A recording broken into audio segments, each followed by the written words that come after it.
Good afternoon, Coach. How's everybody doing? I need you in a better mood than you were last weekend now, all right? I'm kind of ticked off the score was as close as it was. That was a pretty dominant performance by our kids. Really pleased with the effort. I told them, listen, we all had a bad taste in our mouth all week long over that game last week. It's to play as well as we did and really outplay the opponent, and especially one of the caliber of NC State, and then not get the win. It was tough. But I thought the kids did a good job this week with practice, particularly later in the week. I thought they really dialed in. We were very, very sharp. Thursday was as sharp a Thursday as we've had this year, easily, but one of the sharper ones we've had. We spent a lot of time this week on a lot of stuff. It's after a loss like that and some of the things that you did wrong, you really almost overkill. But the kids were fantastic. They had positive attitudes all week. They really worked, and I just really I loved the way we played in the second half tonight. That's what we want to be. I'm ticked off at some of the poor decisions and just busts that we had in the secondary to give up some of the passing yardage that we gave up, but that's good for us too.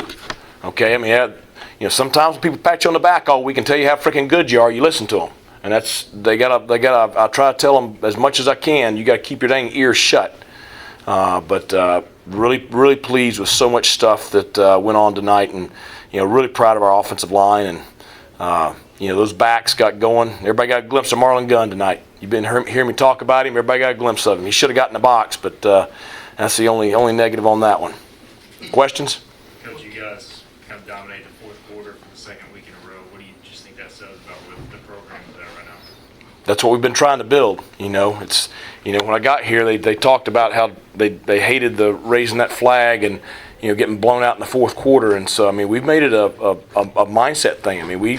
We do some things with some of our conditioning where it's really focused on the tail end, and we make the end of it the hardest. And we talk about it being the fourth quarter, and how we want to win that part of the ball game. And this team's kind of built for that.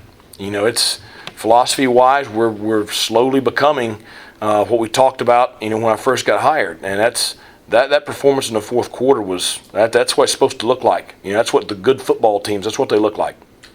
As much as the Thunder is important, the Lightning with Keaton Mitchell tonight. Yeah. You just knew, and I literally, no joke, 30 seconds before he popped it, I'm sitting here thinking, hey, one of these has got to pop at some point, because you felt like you were close. And then once he got in the secondary, you knew what was going to happen. So it's great job by him of being patient all night, not getting frustrated. And that's, because last week was frustrating.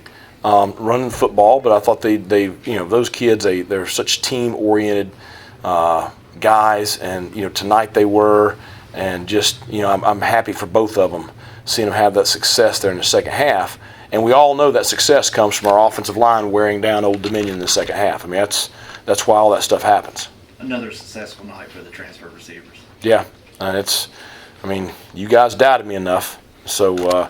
Yeah, Jalen Johnson, I thought the one big third down catch he had was big-time play. I thought Isaiah had some big-time plays, one-on-one down the sideline, which that's what he can do. So it's good to have those guys, just coming along and become more and more part of our offense. But you really had some big sustained drives that ended up in points. You got to be happy with that. Yeah, you'd like to get more than 3 out of that first drive, 17 play drive, and come away with 3, but you come away with points.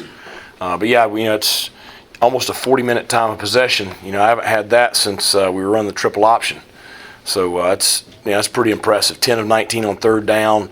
That's why you have those drives. 2 of 3 on fourth down. So really good job by our offense. I thought that Donnie put together a really solid game plan, mixing the run and the pass. And so you end up with 500 yards plus total offense tonight. So pretty good night. What was the key to erasing their run game? They were in negative rush yards for almost the entire game till maybe the end of the fourth quarter there. Well, I think that just our defensive front, our linebackers, just the coordination of the fits.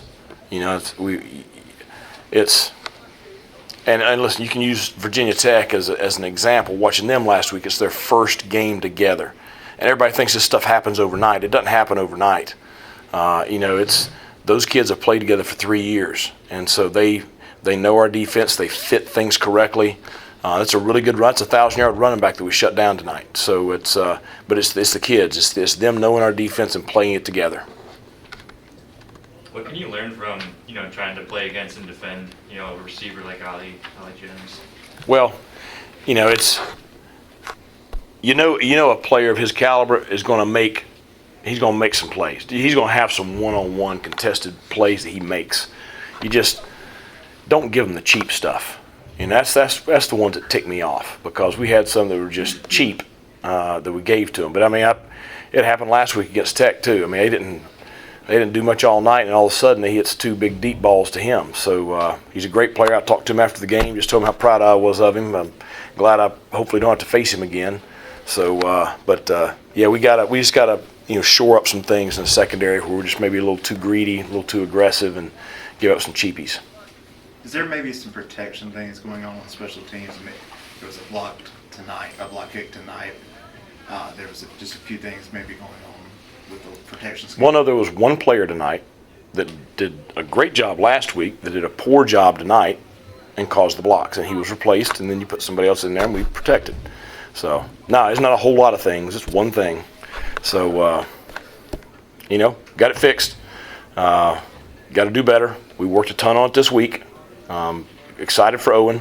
Wasn't his fault. In case anybody out there is wanting to blame him, it wasn't his fault. He doesn't protect. Okay, he did a good job hitting his kicks tonight. Time for one more question. Do you feel like that helped Owen's confidence tonight Yeah. to make some connections on kicks? Yeah, and I'll tell you what. Our fan base, number one, I appreciate everybody that was there. 36,000 plus paid attendance. I thought they were loud. They were into the game. The kids, they fed off of it. I thought it was awesome. Our home side was incredible. Just thank you. And I thought it was pretty special when Owen took the field. He's had a tough week. And, he takes a lot of pride in what he does. But, for our fan base to cheer him, give him an ovation when he took the field tonight, that was pretty special. So I think it's good for him to hit those kicks, kind of, yanks the scab off kind of deal. And now we can move on. So I'll tell you, we got a good thing going right here. God's blessed us. So thanks a lot. Thanks, Coach. Go Pirates.